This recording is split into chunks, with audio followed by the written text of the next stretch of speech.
En el día de ayer tuvimos las primeras declaraciones en torno al caso Andic. La muerte del dueño de Mango aceleró esa semana clave con la declaración de la terapeuta, la declaración de su viuda, sus dos hijas que iban a declarar y esos montañistas a los cuales se los vio en distintos vídeos de televisión. Y es que las declaraciones quedaron señaladas en dos jornadas. Lo que pasó es que ayer fue martes 30 de junio, que fueron 4 testificales a partir de las 9:30. El viernes 3 de julio vamos a tener otras 3 declaraciones, también sobre las 9:30. Veremos cómo se sucede porque obviamente ayer estaba Julia Luderwold como la terapeuta que durante varios años intervino la intimidad familiar de los Andic y que tiene un papel clave para la jueza. Se convertía así en una de las piezas más sensibles de toda la investigación.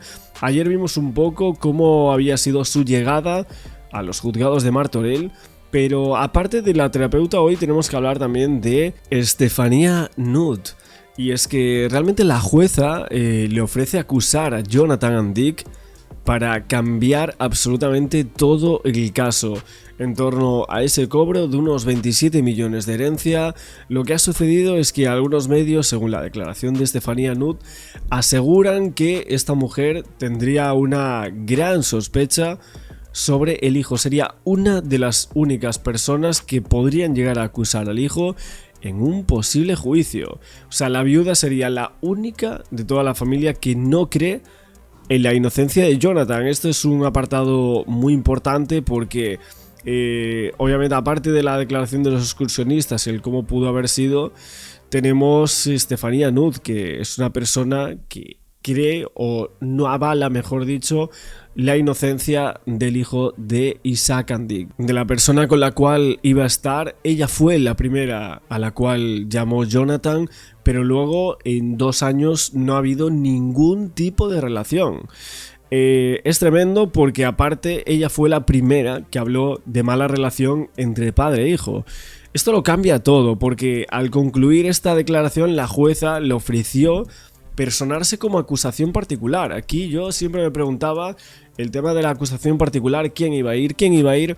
Pues no sé si esta señora, sinceramente creo que debería dar un paso al frente. Creo que si ella piensa que el hijo de Isaac Andic es culpable, pues que se ponga como acusación, pero ya. Asimismo, bueno, esto es un trámite que está previsto por la ley para quienes pueden considerarse perjudicados directos por hechos como un presunto homicidio. En este caso ella pues evidentemente iba a ser la futura esposa seguramente de Isaac Andic, ¿no? Con lo cual tenía una trascendencia directa en los hechos. Obviamente lo que debería hacer ahora Stephania Nutt es aceptar, dejar de limitarse a declarar como testigo, que es lo único en lo que está a día de hoy, para convertirse en una parte activa de este proceso. Tendría acceso íntegro a las actuaciones, capacidad para solicitar nuevas diligencias, recurrir resoluciones judiciales y, bueno, hacer una estrategia procesal con ella y obviamente con sus abogados.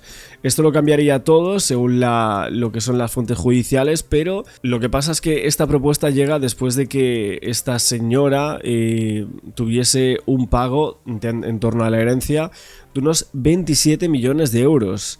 Tuvieron ahí un conflicto civil con los hijos, con los 3 hijos del fundador de Mango, esas 2 chicas y el propio Jonathan Andic. Ella pedía 70 millones, pero luego solo pudieron alcanzar la cifra de 27 millones de euros.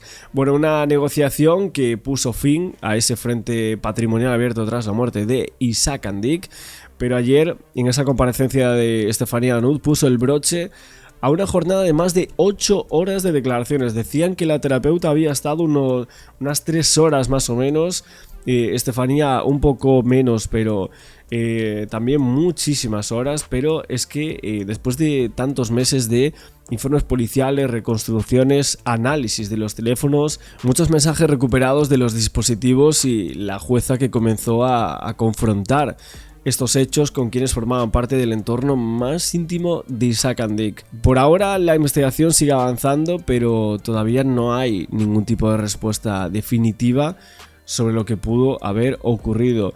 Tenemos por aquí también un vídeo de esta señora entrando más bien al juzgado de Martorell. Le pregunta cómo está. Obviamente nadie quiso hablar con la prensa, nadie contestó aquí. ¿Confía en la inocencia de Jonathan? Bueno, la pregunta clave, ¿confía ella en la inocencia de Jonathan Dick? Parece que no, según las fuentes judiciales parece que ella tiene dudas. La mujer del dueño de Mango tiene muchas dudas acerca de si realmente el hijo sería culpable o inocente. Luego también hay que hablar de una cosa bastante importante y es los 40 millones de euros. Porque obviamente la declaración más esperada era la de la terapeuta, Julia Luderwold, que estuvo durante años interviniendo las relaciones entre Isaac y Jonathan Dick. Tenía un papel muy misterioso y lo que son los autos de este caso empezaron a asegurar que podría tener una influencia directa o indirecta en los hechos que precedían a lo que es el presunto homicidio de Isaac Dick por parte de su hijo.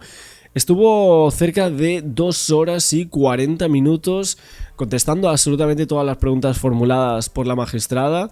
Decían que la fiscalía, las acusaciones y la defensa estuvieron preguntando. Como ya dijeron muchos medios de comunicación hace varios días atrás, ella no podía acogerse al secreto profesional, así que tuvo que responder absolutamente todo.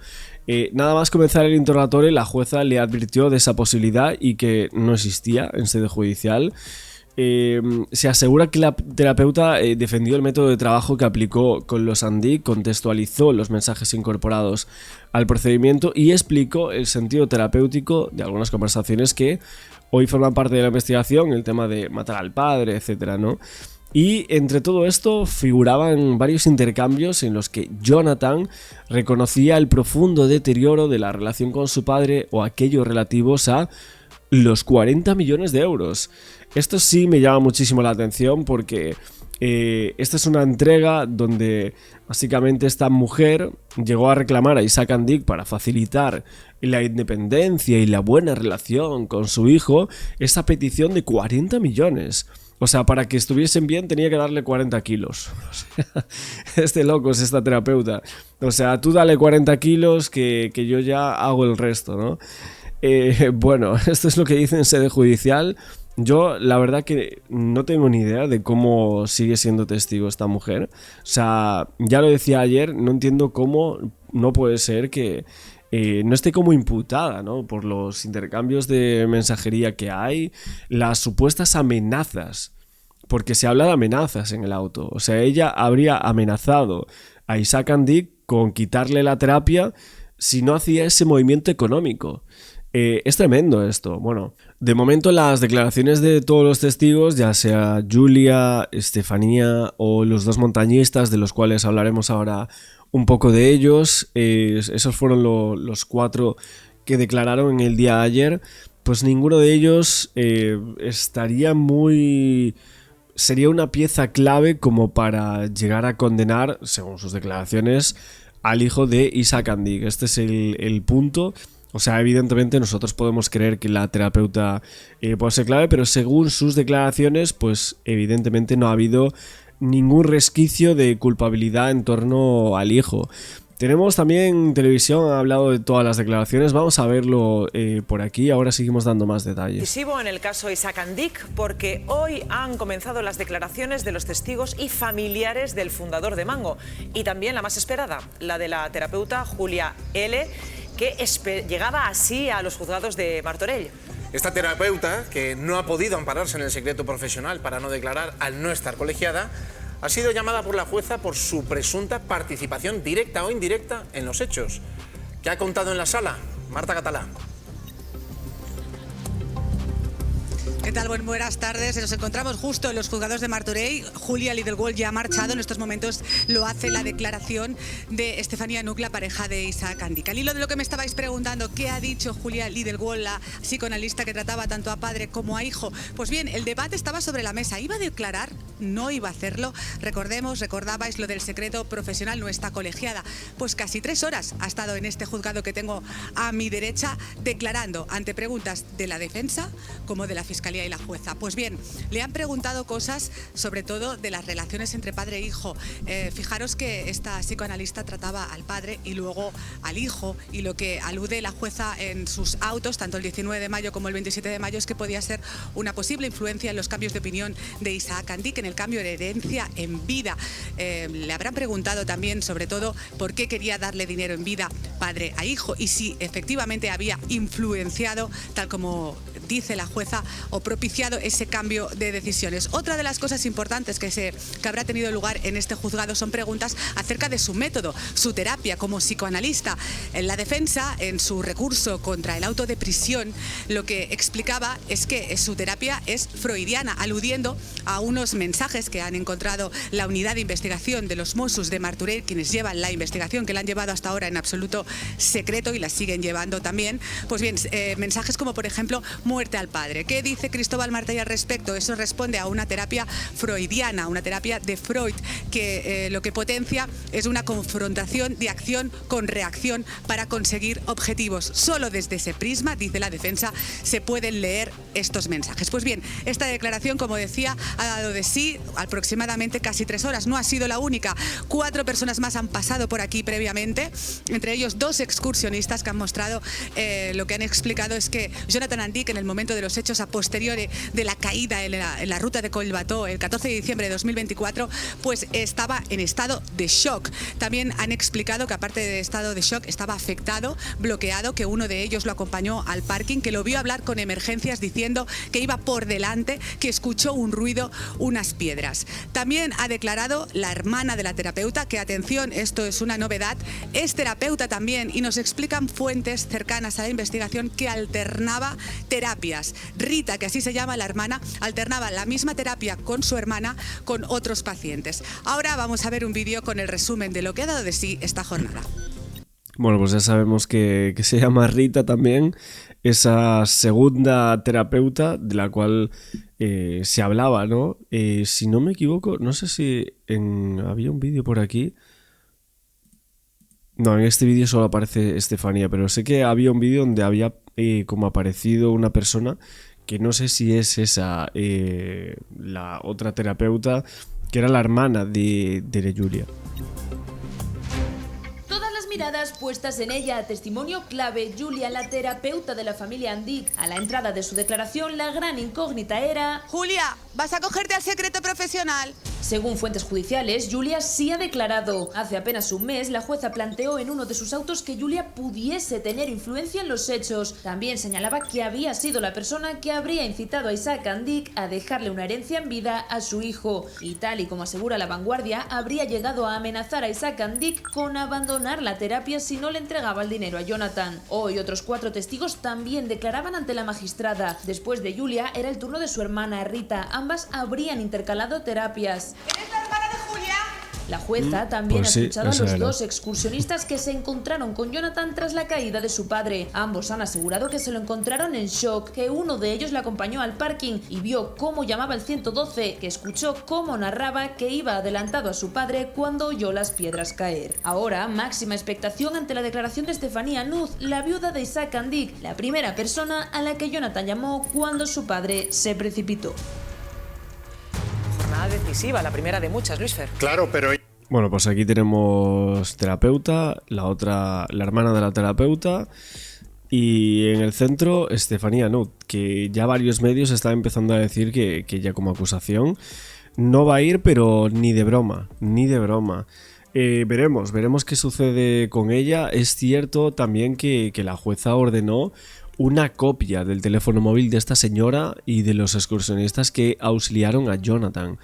La investigación está en marcha. Vemos que hay unas indagatorias enormes en torno a este caso. Obviamente tienen serias dudas sobre lo que pasó aquella mañana en la montaña de Montserrat, pero la pareja del magnate de la moda dicen que estuvo 2 horas y cuarto, o sea, 2 horas 40 la terapeuta y 2 horas y cuarto esta señora.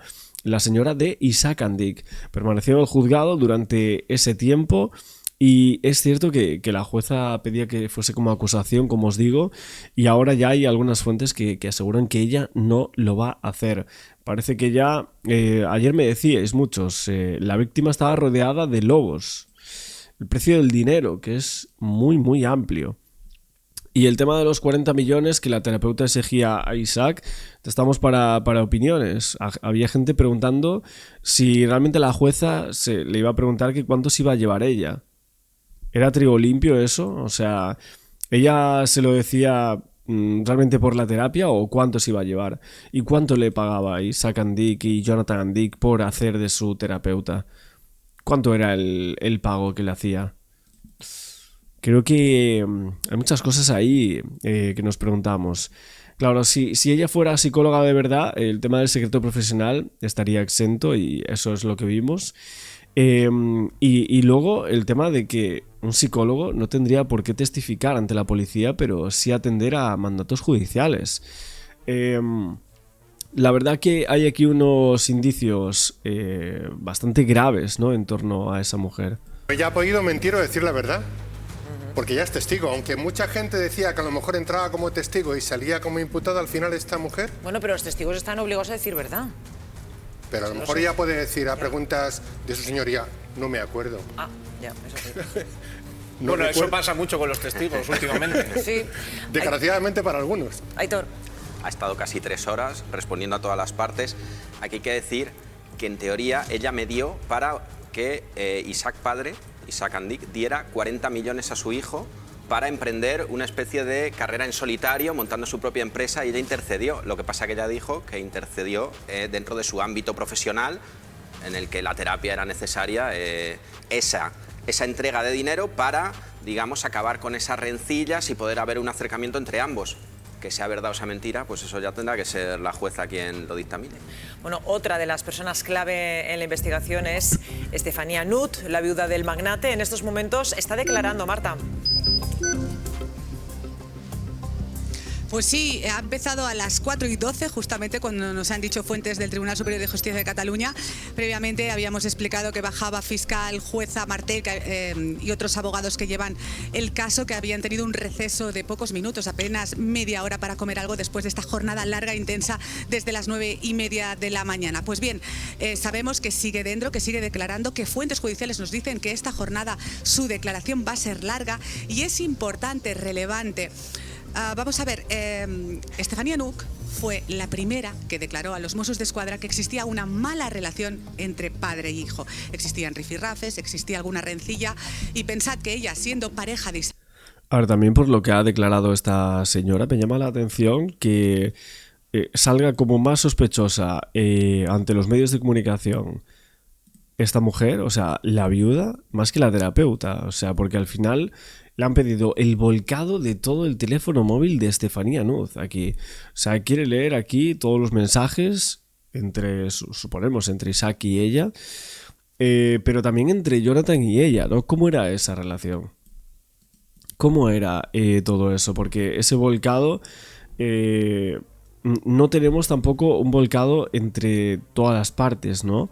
Entonces veremos ahora qué es lo que quieren del teléfono móvil de Estefanía, pero también de unos excursionistas. O sea, parece que quieren saber el tema del teléfono de ese excursionista. Suponemos que porque uno de ellos creo que también llama al 112 justo aquel día, después de que hubiese pasado ya media hora de la caída del dueño de Mango. Es que hay que recordar estos tiempos, ¿no? Son unos tiempos clave, lo que le pasó por la cabeza a Jonathan Andic en aquel momento para tardar casi 9 minutos en llamar al 112.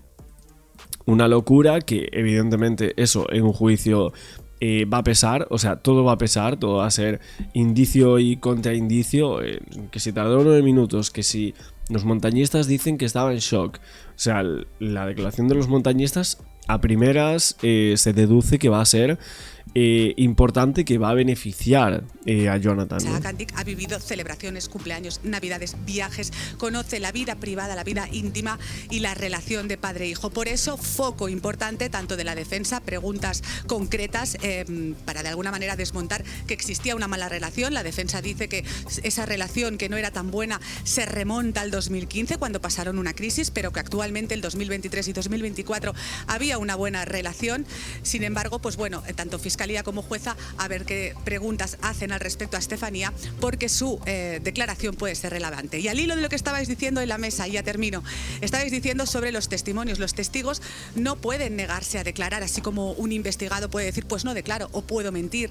Los testigos están obligados a hacerlo. Solo algunos, bajo ese secreto profesional de estar colegiados, pueden no querer revelar datos de sus pacientes. En el caso de Julia Lidl-Wald, ella al principio dijimos que no estaba colegiada, por lo tanto no podía acogerse a ese secreto profesional. Lo que sí que es cierto que finalmente no solo ha declarado a una parte o a dos, sino que ha declarado a todas las partes y casi 3 horas. O sea que su información también va a ser relevante. Os vamos contando todo lo que va dando de sí esta última declaración de Estefanía Anuk aquí, en Directo al Grano. Bueno, como os digo ahora, la jueza de Martorell indicó ese volcado del teléfono móvil de la viuda, Estefanía Anuk, y luego también de los 2 excursionistas que auxiliaron ese día a Jonathan Andic.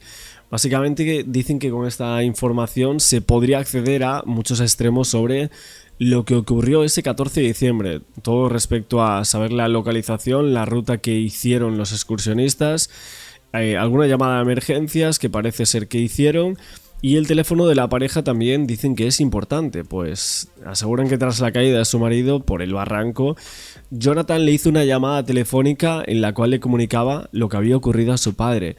No se descarta que se analicen mensajes cruzados entre Estefanía Anuk, que declaró ante la jueza, el empresario fallecido, y también entre su hijo. Vemos un poco que ella fue la primera en hablar de mala relación. Durante un tiempo mantuvo la primera en contradecir al hijo de Isaac Andic, una circunstancia que quedó acreditada en los mensajes entre padre e hijo, en los remitidos a la terapeuta que trataba a la familia, y así quedó esta citación de la viuda de Andic, solicitada por la fiscal para que explicara de forma detallada en qué consistía esa mala relación. Básicamente, el día que ocurrieron los hechos, esto habíamos visto que esta señora se había quedado en un aparcamiento cercano a este sendero donde había caído su pareja, porque ella había llevado a su marido allí para que tranquilamente hablasen de sus diferencias por ese camino. Las pesquisas apuntan a que había un conflicto entre padre e hijo, porque el segundo quería que su progenitor le adelantara esa parte de la herencia. Estaba loco por el dinero, dice el auto. Bueno, básicamente quería emprender un negocio de forma independiente, y al parecer Jonathan al final desistió porque el padre no se lo iba a dar.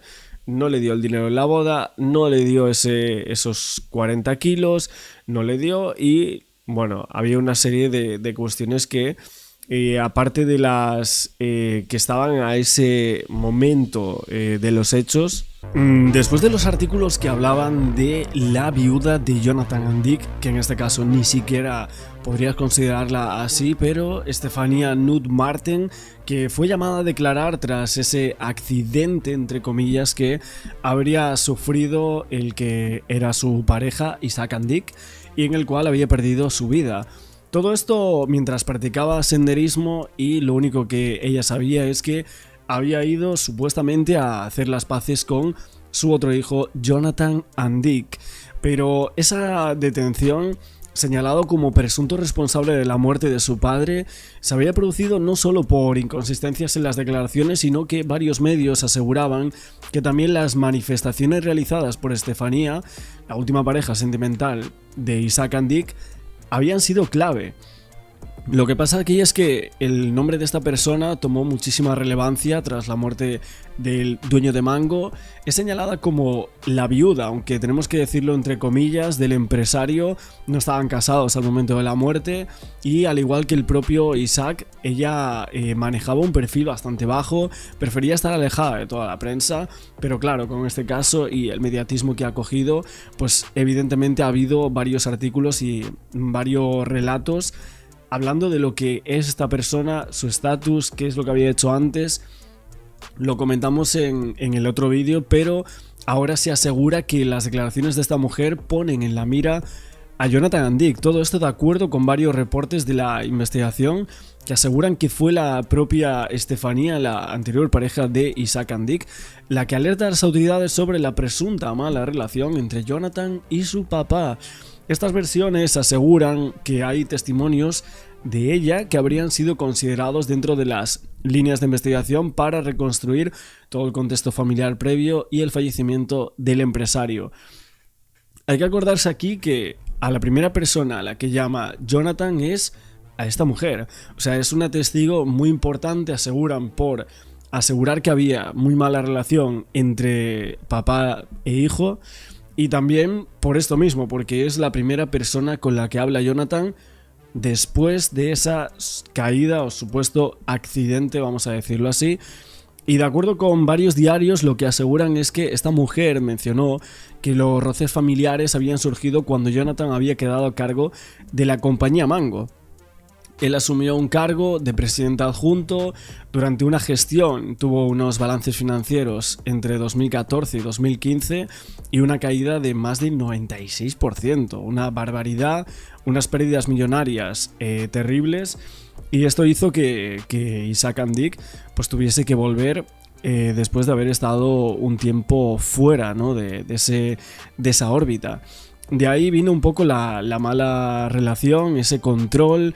Lo que pasa es que ahora hay unas fuentes cercanas a esta persona que aseguran que la declaración de esta mujer no fue absolutamente nada incriminatoria contra Jonathan Andick, que sí que fueron integradas como parte de todo el contexto que actualmente están analizando las autoridades para ver si realmente puede llegar a ser culpable o no, y dentro de esta investigación que continúa abierta totalmente, ¿no? Pero dicen que no fue tan incriminatoria como se estaba asegurando. Además de compartir afición por el deporte, lo que sabemos entre Estefanía y Isaac Andick es que tenía un perfil alejado de la atención mediática, originaria de Barcelona. La mayor parte de su carrera la desarrolló en cargos administrativos de algunas empresas familiares, apasionada al golf, como habíamos comentado, y estuvo con otro empresario anteriormente. Fue nombrada por su pareja como una de las herederas de su fortuna y su legado. De hecho, parece que había algunos problemas con el tema de la herencia. Había algunas fuentes que decían que a lo mejor Isaac Andick como que le dijo a su hijo que quizás podría darle toda la herencia a esta mujer, con la cual ni siquiera estaba casado, algo que a Jonathan supuestamente no le debió gustar absolutamente para nada. Hubo varias negociaciones durante meses después de la muerte del dueño de Mango, cedieron algunas exigencias de la viuda de su papá y ahí aumentaron a más de la cuenta en torno a los hermanos y quedaron un monto de 27 millones como herencia. Actualmente lo único que sabemos, y de acuerdo con varias fuentes cercanas a ella, Estefanía Nut vive con alguno de sus hijos en una casa de la parte alta de Barcelona. Estas son algunas de las únicas informaciones que hay sobre esta señora. Ahora estaremos argumentando más sensaciones de lo que ha salido, ¿no?, en las últimas horas, el cómo se ha construido esta historia de amor, y vamos a ir viendo un poco también las nuevas informaciones que salen en las televisiones, y es que ha hablado un viejo conocido en televisión. Ahora vamos a verlo, va a ser bastante sorpresa. Yo lo he visto y he dicho, ostras, fíjate quién está aquí hablando sobre este caso. Así que nada, vamos a verlo, vamos a analizar todo el nuevo contexto que hay en los medios, y ahora seguimos dando más información. De la caída de su padre. Vamos con personas desconocidas hasta el momento en la investigación. Revela hoy el diario La Vanguardia una imprecisión que la defensa de Andick ya ha dado a conocer. Las dos primeras personas que vieron a Jonathan Andick después de que su padre se precipitara eran dos escaladores, pero dos escaladores de los que no hay ni rastro. No se les tomó declaración, los Mossos d'Esquadra no los consideraron importante, y he de convenir que creo que tienen razón, porque se encontraron con él media hora después de la caída del padre. Esto da una pista de por dónde va a ir la defensa de Jonathan Andic. Bueno, eso de que tiene razón, dime tú un caso de asesinato que los primeros testigos no sean importantes. O sea, bueno, de presunto homicidio, investigación de un presunto homicidio, ¿no? Vamos a ver, me estás contando. O sea, que no se sepa ni siquiera quiénes son, pero bueno, es de locos esto. Ya les mencionamos, pero hay que insistir en los operadores del 112 que hablaron con el heredero del Imperio de Mango después de la muerte de su padre. Había 2 llamadas telefónicas realizadas por Andic a emergencias y una llamada que él recibió. En las 3 dio versiones no coincidentes, pero Andic quiere ahora explicar por qué ocurrió de esta manera. Hay un dato importante que conocíamos desde el principio, pero que también quieren matizar ahora: la ausencia del guardaespaldas de Isaac Andic en el momento de su caída por el precipicio. El guardaespaldas no estaba presente, según Andic, porque era una conversación privada entre padre e hijo. Los investigadores creen que él propició que el guardaespaldas no estuviera presente para que no hubiera un testigo de lo sucedido. También tenemos que hablar de Stephanie Nutt, una persona muy importante, la que era la pareja de Isaac Andic, la que sería mal llamada madrastra de Jonathan Andic. Esta mujer aseguró en su momento que la relación entre el padre y el hijo era mala. Y eso evidentemente es una contradicción importante con lo que mantiene Jonathan Andic. Pero ahora... Claro, es que haya fuentes que primero aseguren esto, el tema de la mala relación, que de hecho viene expresado en el auto de la jueza. Entonces, si no lo dijo ella, ¿quién fue? Porque ahora hay otros medios de comunicación que aseguran que las declaraciones de esta mujer fueron en consonancia con el relato de Jonathan, o que no fue malo para Jonathan. Lo único que podría ser bueno para él es que esta mujer, que era la esposa, bueno, no era esposa, era la pareja sentimental de Isaac Andic, pues hubiese dicho que la relación entre ellos desde hace mucho tiempo, bueno, como cualquier relación entre padre e hijo y demás, que tenía altibajos, pero que realmente era bastante buena, ¿no? Pero parece que eso no ha sucedido para nada. Hay que centrarse en algo muy importante: los mensajes que Jonathan Andic no pudo borrar ni deshacerse de ellos. Vamos con el primero. Se queda por fin acreditado por qué se reunieron padre e hijo aquel día. Isaac Andic tenía la intención de cambiar su testamento para crear una fundación que pudiera ayudar a personas necesitadas. Jonathan le dijo a su padre que quería hablar con él porque reconocía que tenía una actitud equivocada con respecto al dinero. Y ese fue el motivo de la reunión.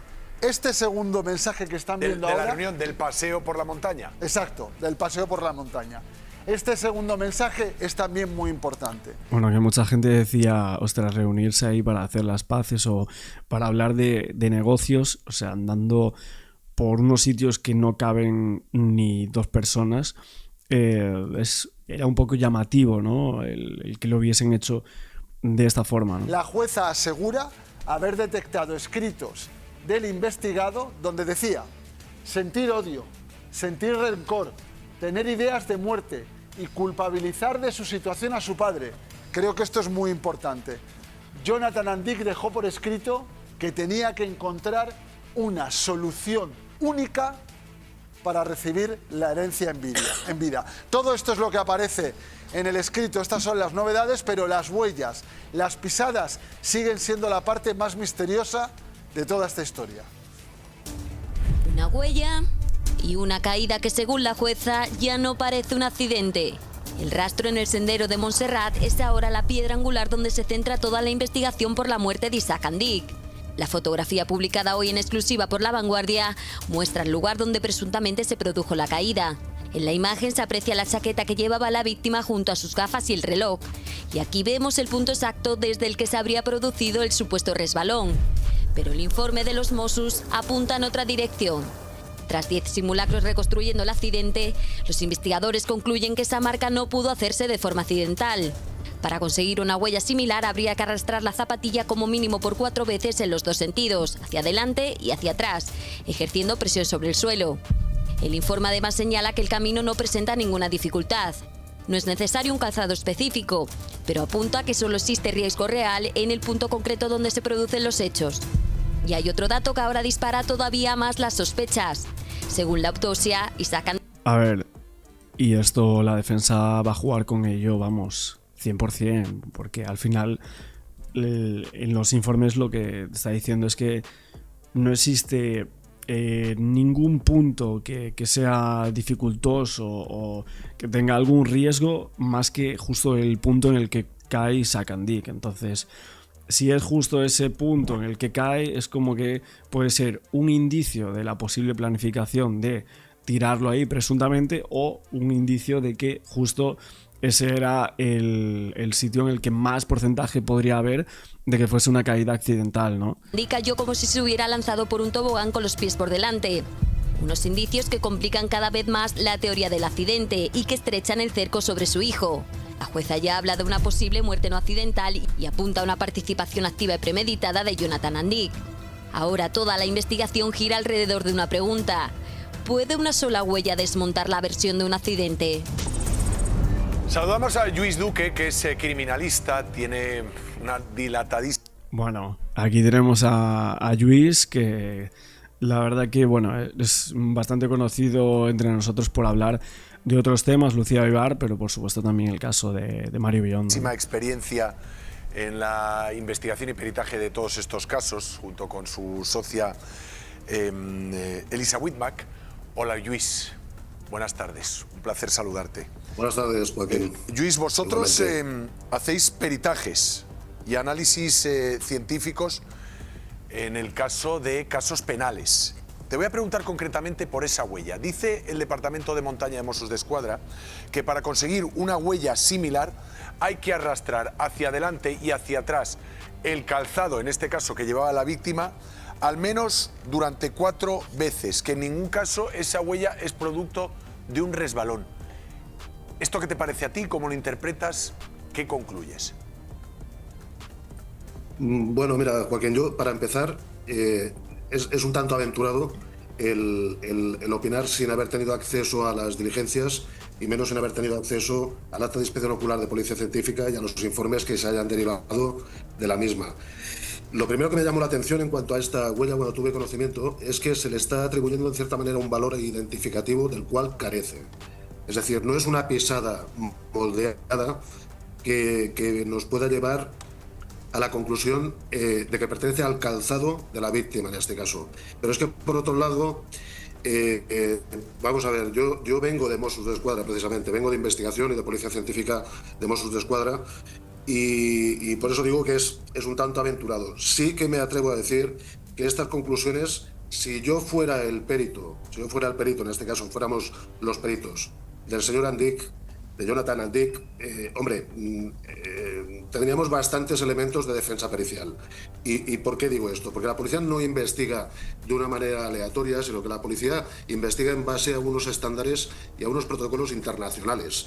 Y en este caso he tomado nota, en concreto del Instituto Nacional de Estándares y Tecnología de Estados Unidos, que es uno de los órganos gubernamental de referencia, que precisamente tiene un estudio reciente donde pone en seria cuestión este tipo de evidencias, precisamente porque no hay unos estándares de investigación.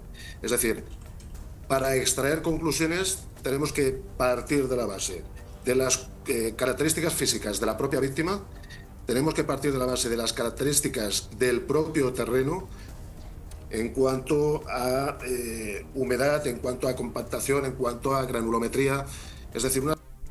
A ver, sinceramente, si presuntamente lo hizo, va a ser bastante complicado pillarlo. Me refiero, va a ser bastante complicado condenar a este señor, a Jonathan Andic, siendo totalmente sincero. Fíjate que tenemos por aquí la foto que se ve el vacío. No sé si esta foto la habéis visto alguna vez, pero bueno, aquí se ve justo este sitio en el que, bueno, se precipita o lo empujan Y lo raro es que si la pisada está aquí arriba y él se cayó hacia esa zona, o sea, el salto sea, como dice el auto de la jueza, ¿no? Como un tobogán, ¿no? O sea, es algo extraño cuanto menos en ese punto, ¿no? Entonces ya empezamos a hablar de otras cosas. Una serie de variables que para que ese análisis experimental que supuestamente ha hecho el grupo de montaña del Cuerpo de Mossos d'Esquadra se tiene que hacer exactamente en las mismas condiciones. Pero es que además de eso, esta falta de estándares, que es lo que indica que, por ejemplo, en este caso que nos ocupa, el repetir esta prueba, creo que habían sido unas 10 veces, sí. Pues hombre, el valor estadístico, el valor científico que tiene esta recreación empírica, o que pretende ser una recreación empírica, o este método experimental, pues suscita desde un punto de vista criminalístico... La huella por sí sola es un elemento que... O sea, el tema de los simulacros, como justo en ese punto no tienen las mismas características de tiempo, de humedad, de un montón de consideraciones que podríamos plantear, justo ese día, en ese momento exacto, un viento o no sé, puede haber o sea, 1 millón de posibilidades que podrían dar que el señor Isaac Andic pues se accidente justo en esa zona en ese momento, ¿no? Por poder puede ser, pero claro, es que también dices, mira quién pasa por ahí, o sea, pasan miles y miles de personas por ahí todos los días, a veces se asegura, ¿no? Por personas que viven por esa zona, que hay hasta cola para pasar por algunas partes, que van hasta escuelas andando por ahí y tal, y fíjate que quien se cae es el dueño de Mango.